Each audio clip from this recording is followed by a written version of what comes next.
Welcome. What you are about to watch is not science fiction, and it is not folklore. It is a serious investigation into one of history's most compelling unresolved questions: the mystery of the Dropa Stones, Tibet's alien disk mystery. Across the world, in universities, research institutes, and field excavations, serious scholars are wrestling with evidence that does not fit the accepted story. Evidence that has been documented, measured, and peer-reviewed, and that still has no satisfying conventional explanation. We are going to look at that evidence carefully, without prejudice in either direction. Not dismissing what is extraordinary, but not accepting it without scrutiny either. The truth, as always, is in the details. According to a story published in the Soviet Union in 1967, Chinese archaeologists led by Professor Kai Pu-Te discovered a cave system in the Bayankarula Mountains of Tibet in 1938.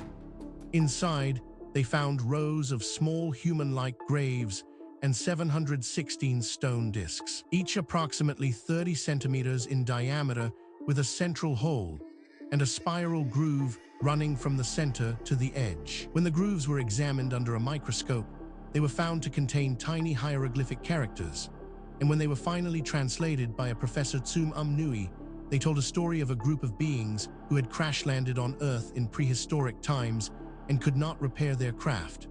The Dropa Stones are cited in countless alternative archaeology books and websites as evidence of ancient extraterrestrial contact. They are also, in all probability, a complete fabrication. No physical evidence of the stones has ever been produced for verification. No verifiable documentation of the alleged 1938 expedition exists. The story has the characteristic structure of a hoax, yet it continues to circulate with extraordinary persistence, which itself tells us something interesting about how certain narratives resist debunking. This is where our investigation begins. Stay with us, because the further we go into the evidence, the more extraordinary it becomes. Story you think you know is only the surface. Beneath it lies something far more remarkable. Let us begin. Before we examine the specific evidence, we need to step back and understand the context. This case does not exist in isolation. It sits within the wider world of ancient technological anomalies, and to properly evaluate what we are looking at, we need to understand the broader picture that surrounds it. Ancient technical knowledge is remarkably vulnerable. It lives in the hands of craftsmen, in the minds of engineers, in the institutional memory of workshops and guilds. When a civilization collapses through invasion, plague, climate change, or internal conflict, that knowledge can vanish within a single generation. There is no guarantee that what is written down will be preserved, and much ancient knowledge was never written down at all. It was transmitted orally, apprentice to master, in a chain that a single catastrophe could permanently sever. This vulnerability helps explain what might otherwise seem impossible, that the ancient world possessed capabilities we did not recover for centuries or millennia. The Romans knew how to make self-healing concrete by mixing volcanic ash with seawater. When the empire fell, the recipe was forgotten. Medieval European builders worked with inferior materials for over 1,000 years before the technique was rediscovered through analysis of surviving Roman structures. The knowledge did not disappear because it was suppressed or hidden. It simply died with the people who held it. Apply this principle more broadly, and the anomalies of the ancient world become less mysterious, not in the sense of being explained, but in the sense of being plausible. If Rome could lose a concrete formula for a millennium, what else might have been lost? What might advanced cultures in earlier epochs have discovered and then lost, leaving only fragmentary traces, a strange artifact here, a suggestive diagram there, that later generations would struggle to interpret? This is the question at the heart of every anomalous discovery from the ancient world. This context matters because it tells us something important. What we are about to investigate is not an isolated curiosity. It is part of a pattern that researchers in multiple fields have been independently documenting for decades, and patterns in science demand explanation. With that foundation in place, let us now turn to the specific case at hand. Now we reach the heart of the matter. The core evidence surrounding the Dropa Stones, Tibet's alien disk mystery, is more extensive more verified, and more troubling for conventional explanations than most people realize. Let us walk through it systematically, fact by fact, and allow the evidence to speak for itself. We are not going to speculate here. Every point that follows is documented in peer-reviewed publications, official archaeological records, or government archives that are publicly accessible. The question is not whether these facts are real. The question is what they mean. Consider this first extraordinary detail. The Dropa Stones story first appeared in English in the Sputnik magazine in 1967, attributed to a Pravda article, which attributed it to a Chinese scientific journal, which no verifiable copy of has ever been located. The chain of attribution has never been traced to a verifiable primary source. This single data point, if taken in isolation, might be set aside. Anomalies happen, instruments malfunction, researchers make mistakes. But as we continue, you will see that this is not an isolated anomaly. It is part of a consistent and documented pattern. But that is only the beginning. Researchers also discovered no physical example of a Dropa stone has ever been produced for scientific examination. The stones do not appear in any verifiable museum collection. The Academy of Sciences in Beijing, which is alleged to hold the original stones, has no record of the discovery or the objects when queried by researchers. Now, a skeptic might propose an alternative explanation for this, and that is entirely reasonable. We should always test alternative explanations before accepting extraordinary ones. The problem is that the alternative explanations, when examined carefully, create more problems than they solve. The mystery deepens when we examine. Professor Tsum Nui, credited with the translation in the original story, does not appear in any verifiable academic records of Chinese or other Asian universities. The Chinese Academy of Sciences has no record of this researcher.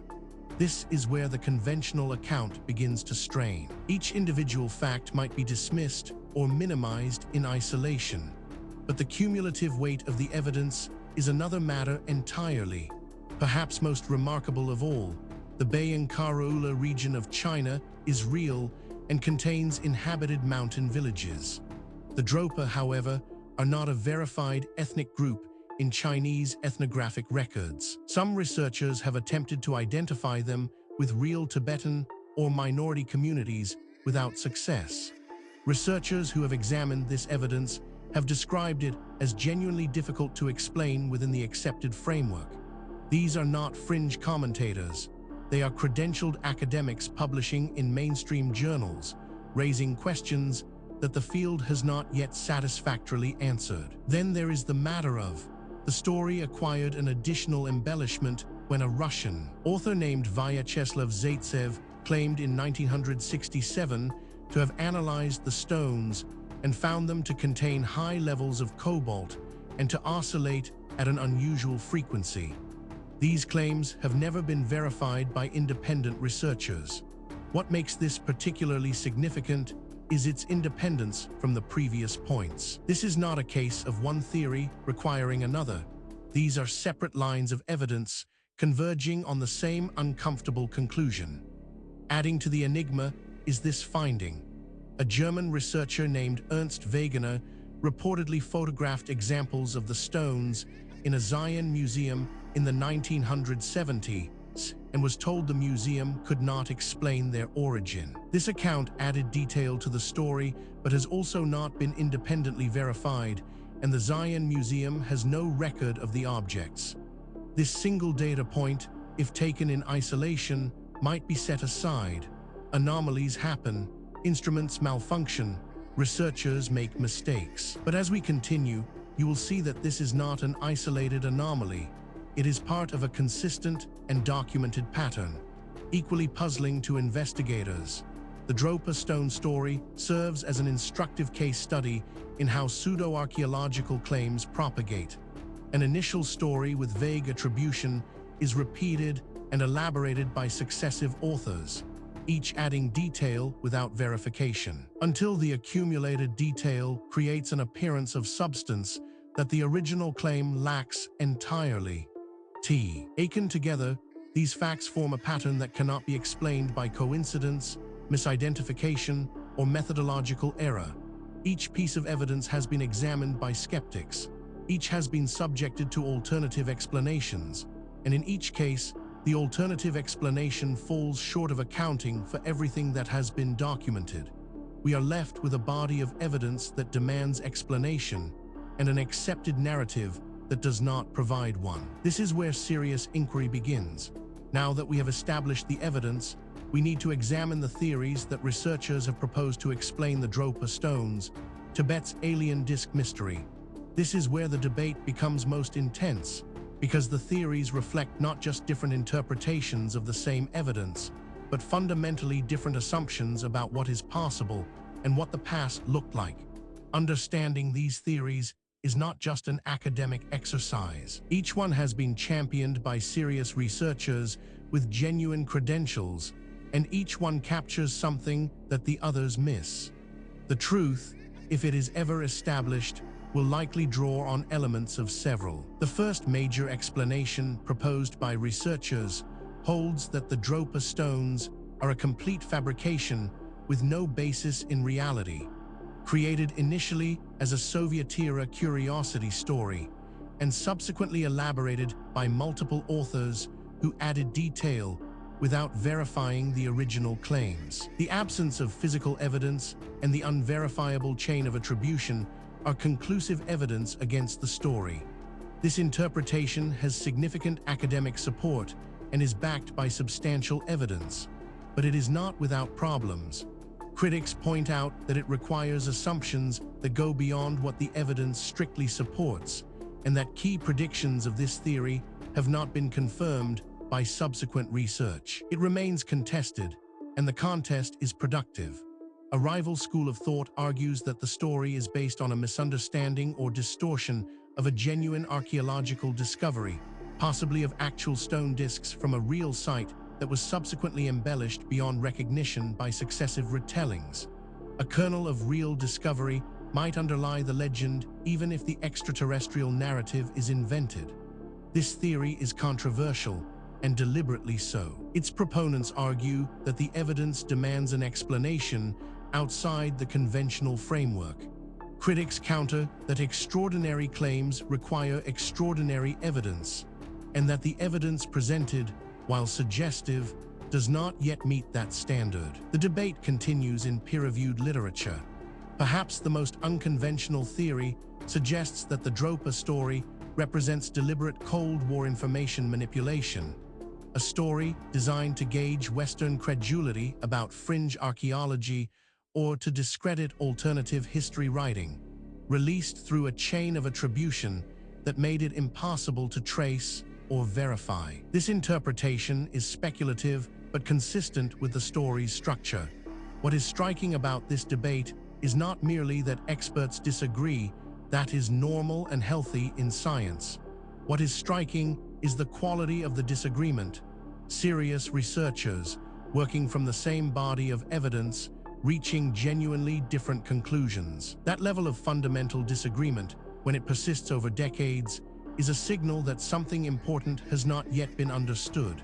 The question is not which of these theories is right. The question is whether any of them is right, or whether the truth is something that none of the current frameworks has yet been able to capture. The case surrounding the Dropa Stones, Tibet's alien disk mystery, does not rest on speculation alone. What distinguishes this investigation from pure mythology is the existence of documented, physical, verifiable evidence, material that has been examined by credentialed researchers and whose authenticity is not seriously disputed. What is disputed is its interpretation. Let us review the most significant documented evidence as objectively as possible. We are not going to cherry-pick the data that supports a preferred conclusion. We are going to lay out what exists and let you draw your own assessment. Physical evidence supporting this account includes the complete absence of any verifiable physical evidence, no stones in any museum, no verified expedition records, no verifiable academic credentials for the researchers named, constitutes strong evidence against the story's authenticity. This evidence has been subjected to independent verification. Skeptics have examined it. Alternative explanations have been proposed and tested. The data remains. The question of what it means remains open. Investigators have documented. Comparative analysis of the story's publication history shows each successive retelling adds detail not present in earlier versions and attributes claims to sources that cannot be verified, a pattern characteristic of folklore elaboration rather than reporting. This evidence has been subjected to independent verification. Skeptics have examined it. Alternative explanations have been proposed and tested. The data remains.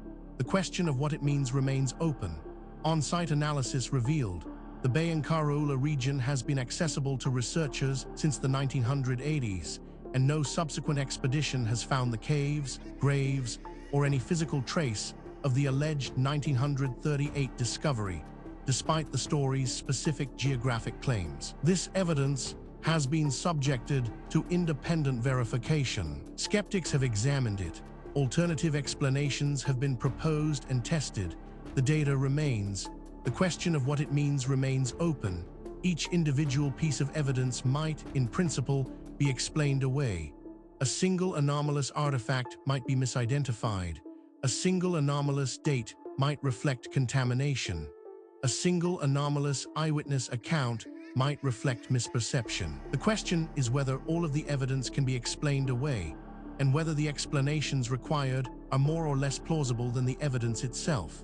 When multiple independent lines of inquiry converge on the same conclusion, that convergence is the most powerful signal in empirical science. And that is exactly what we are seeing here. We have examined the history, the evidence, and the theories surrounding the Dropa Stones, Tibet's alien disc mystery. Now we need to ask the question that is sometimes overlooked in discussions of ancient mysteries. Why does this matter?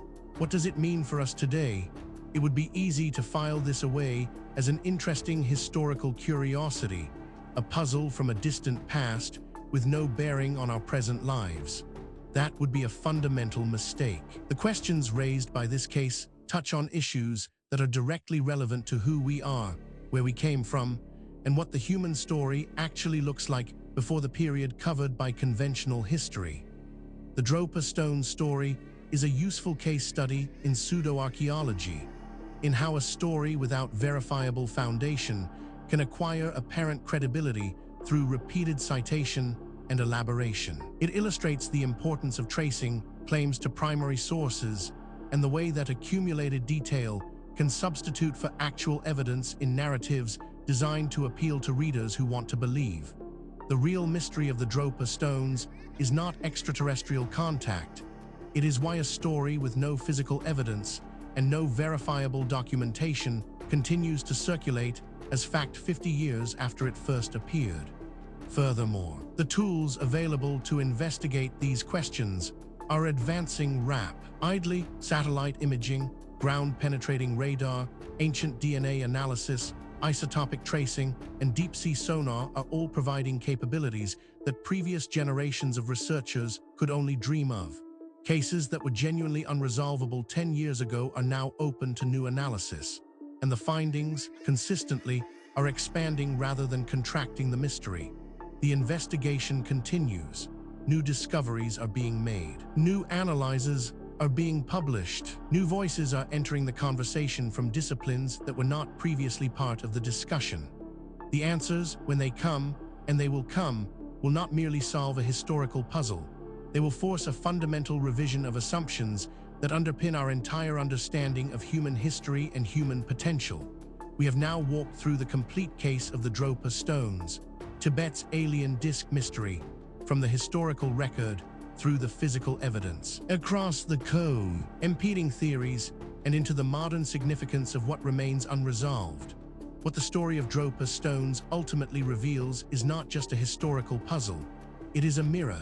It reflects our assumptions back at us, our assumptions about what ancient people were capable of, about how knowledge is gained and lost across the centuries, and about the relationship between what we know and what we merely think we know. The evidence presented in this documentary is real. The questions it raises are genuine. The debate among researchers is ongoing, and that is healthy. Science is not a set of conclusions, it is a process, and the process requires that we remain open to evidence that challenges what we thought we knew, however uncomfortable that challenge might be. If you came to this documentary as a skeptic, we hope the evidence gave you something to think about. If you came as a true believer, we hope the critical examination gave you a more nuanced picture. The truth, as always, lies in the evidence, not in what we want to be true. Thank you for watching. If this investigation sparked your curiosity, please subscribe to the channel. We publish new documentaries every week, covering the full range of historical mysteries that the mainstream has not yet adequately explained. Leave a comment below telling us which case you want us to investigate next. The conversation continues. The investigation never ends.